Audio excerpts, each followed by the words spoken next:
अस्सलाम वालेकुम मेरे प्यारे दोस्तों, सुनो मेरी कहानी दिल से करो गुस्तो। मैं अहमद, नाम मेरा याद रखना। पेट हाउस की दुनिया यहाँ जानवर का जश्न है।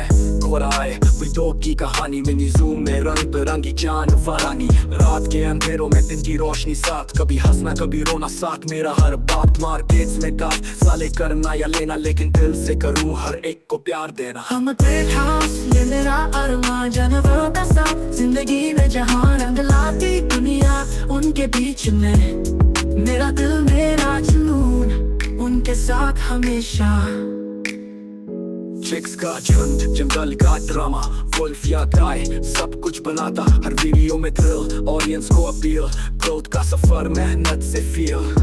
कभी चैलेंज कभी मिशन कंप्लीट, बुली डॉग की फाइट या हॉर्स की बीट। लाखों रुपए ट्रांजैक्शंस, इमोशंस का वोल्केनो, लेकिन हम साथ हैं जब तक चले जिंदगानी का सेनो।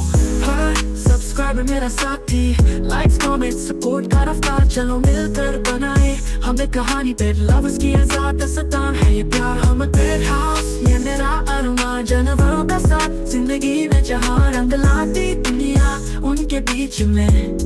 मेरा दिल मेरा जुनून उनके साथ हमेशा।